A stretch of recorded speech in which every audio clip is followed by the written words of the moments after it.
বিসমিল্লাহির রহমানির রহিম। প্রিয় ভিউয়ার্স, আসসালামু আলাইকুম। আজকে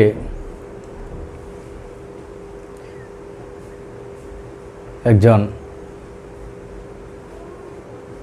মানুষকে নিয়ে কথা বলবো, যিনি সকলের পরিচিত।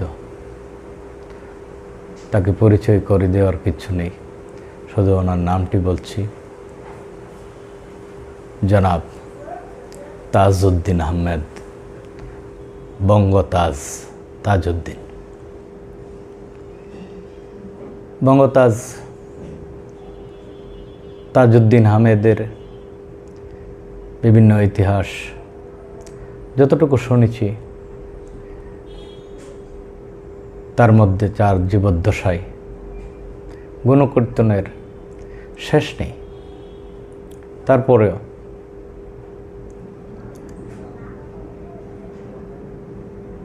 ওনাকে বাঙালি এই সম্মানটুকু দিতে পারে নাই।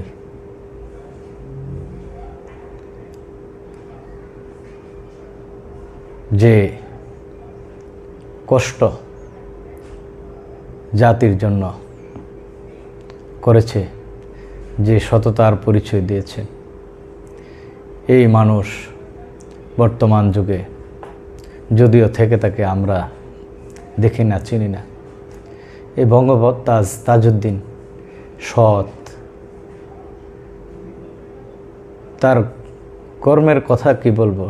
আমি শুধু ওনার বিশেষ করে যে এত সততা, এই যে একজন মানুষ যে পরিবারটি গড়ে দিয়ে গেছেন, পরিবারটাও সকলটাই সৎ। তারপরে উনি আরও ভাগ্যবান একজন মানুষ, যে মানুষটি একজন সহধর্মিণী পেয়েছেন, যার নাম সৈয়দা জোহরা তাজউদ্দিন। যেমন তার নাম তেমন তার গুণ।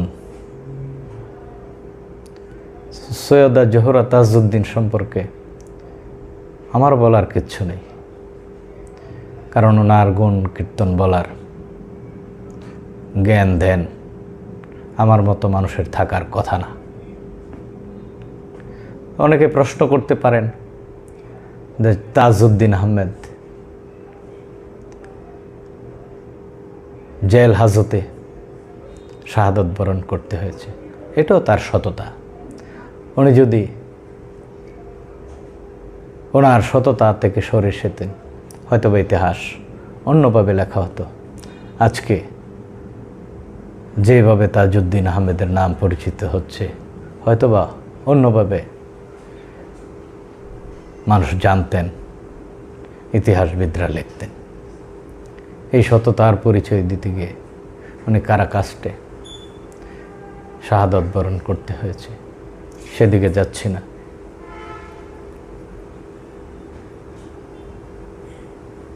বাংলাদেশের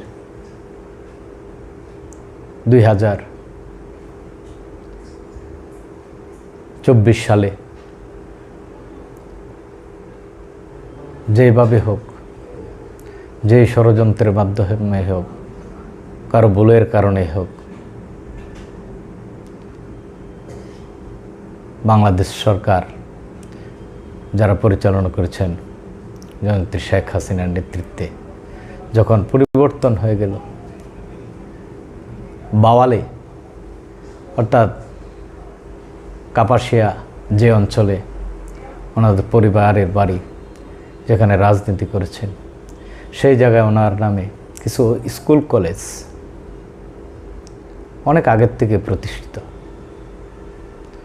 বিভিন্ন প্রতিষ্ঠান, গভর্নমেন্ট প্রতিষ্ঠান, তার নামে তাজউদ্দিন আহমেদ লেখা, এগুলো ভেঙে ফেলতে হয়েছে, পরিবর্তন করতে হয়েছে। যেখানে তার ভাস্কর্য কোথাও ভেঙে ফেলা হয়েছে, কোথাও ভাস্কর্যের মধ্যে, ছবির মধ্যে কালি লেপন করেছে। এটা কি পাওনা ছিল? আমি ব্যবসায়িক সুবাদে কাপাসিয়ার একজন মানুষের সাথে দীর্ঘদিন ব্যবসা পরিচালনা করার কারণে বন্ধুত্ব ছিল। উনি গত হয়ে গেছেন। হাজী মোহাম্মদ বাবুল ট্যানারি ব্যবসা করতেন, ফিনিশ চামড়া বিক্রি করতেন। ওনার সাথে আমার ব্যবসা ছিল। অনেক সময় অনেক কথা হইতো। যখন কথা উঠতেন, আমরা যখন আড্ডায় বসতাম, যে আমরা ছোট সময় মিছিল করতাম, লোকটি আমার সিনিয়র, যে বাওয়াল তাজ তাজউদ্দিন, বাওয়ালের তাজ তাজউদ্দিন। আর এই মানুষটি নামে শুধুমাত্র কিছু প্রতিষ্ঠানে তার নাম ছিল, তার ভাস্কর্য, তার ছবি ছিল। এগুলোকে নষ্ট করতে হয়েছে, ধ্বংস করতে হয়েছে। এটাই পাওনা ছিল।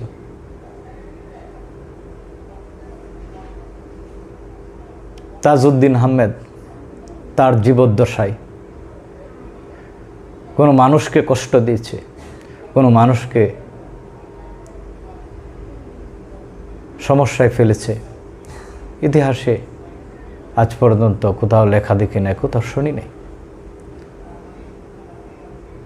দুর্নীতি তো দূরের কথা, তার পরিবার, তার সহধর্মিণী বাংলাদেশের রাজনীতি করেছেন সততা এবং নিষ্ঠার সাথে। মানুষকে সংগঠিত করার জন্য বিভিন্ন জেলায় উপজেলায় নিজে পরিশ্রম করে বাঙালি জাতির মুক্তির জন্য কাজ করেছেন।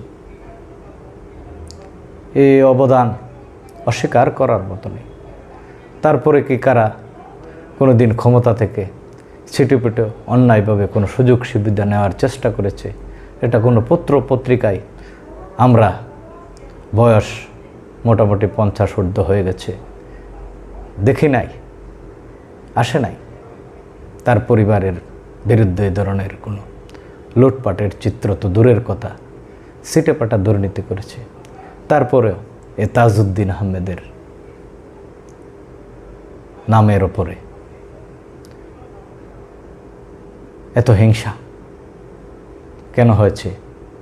শুধুমাত্র আমরা মনে করি এই মানুষটি মুক্তিযুদ্ধকে সংগঠিত করে বাংলাদেশকে স্বাধীন করতে যে কজনের অগ্রণী ভূমিকা ছিল, তার মধ্যে অন্যতম ছিলেন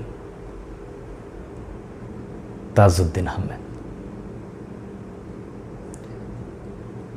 আজকে তাজউদ্দিন আহমেদ নেই, সৈয়দা জোহর তাজউদ্দিন আহমেদও নেই, গত হয়ে গেছে। ওনার পরিবারের যারা সদস্য রয়েছে ওনাদেরকে সম্মান শ্রদ্ধা রেখে বলছি, বিরল এ ধরনের পরিবার গড়ে রেখেছেন। আমার বিশ্বাস আগামী দিনে কোনো সময় এই তাজউদ্দিন আহমেদের নামের তাদের দ্বারা কলঙ্ক হবে না। সারা বাংলাদেশে বিভিন্ন রাজনৈতিক দলের বিভিন্ন নেতৃত্বগণ অনেক ক্ষমতা পেয়ে তাদের পরিবারের মাধ্যমে এলাকার মানুষ কষ্ট করে রাষ্ট্রের ক্ষয়ক্ষতি হয়, কিন্তু তাজউদ্দিন আহমেদের এত বড় নেতা, এত নাম সুনাম খ্যাতির পরে তাদের নাম ভাঙিয়ে তাদের পরিবার আত্মীয় স্বজন কেউ কোনো মানুষের ক্ষতি করেছে এটা শুনি নাই। তা যাই হোক, তার নামটা মুছে দেওয়ার জন্য যারা কাজ করেছেন ধন্যবাদ তাদেরকে। আশা করি আপনারা আল্লাহর কাছে দোয়া করে বেঁচে থাকবেন। ইতিহাস হয়তোবা আপনাদেরকে অবশ্যই ক্ষমা করবে না। সূর্য পূর্ব দিকে উদয় হয়, পশ্চিম দিকে অস্ত যায়, এই সময়টা আপনাকে দিতেই হবে। সময় বড় নিষ্ঠুর, সময় বড় নির্দয়, সময় কাউকে ক্ষমা করে না, অবশ্যই করবেও না। আজকে বিভিন্ন আদালতে যাদের বিচার হচ্ছে দায়বদ্ধ, হয়তো এমন একদিন আসবে এর চেয়ে কম বয়সেও কারো না কারো এই আদালতেই বিচার হবে। নিয়তির খেলা, বিধির বিধান কখনো খণ্ডন করা যায় না। তবে যারা রাজনীতি করছেন, যারা করবেন, দয়া করে পৃথিবী থেকে কেউ বড় হাতে যেতে পারবেন না। মানুষের সাথে এমন ব্যবহার করবেন না যে আগামী দিনে আপনি এবং আপনার উত্তরসূরিগণ এর মূল্য দিতে হয়। আমার বিশ্বাস আগামী দিন বাংলার মানুষ অতি অল্প সময়ের মধ্যে সত্যের সূর্য উদিত হওয়ার যে অপেক্ষা করছে, এটাও চিরই দেখবে। সবাইকে আবারও ধন্যবাদ জানাচ্ছি। আগামী দিনের সুন্দর বাংলাদেশ, বাঙালির মুক্তির প্রত্যাশা তাজউদ্দিন আহমেদ এবং জোহরা তাজউদ্দিনের মতো মানুষ আমরা পেয়েছিলাম, যাদের কথা আমরা বলতে পারি, যাদের কথা বলতে ঘন্টার পর ঘন্টা সময় লাগবে, তবু শেষ হবে না। আমাদের মতো মানুষ না, জ্ঞানী মানুষের প্রয়োজন হবে। এ ধরনের সৎ নেতৃত্ব, সৎ মানুষ বাংলার ঘরে ঘরে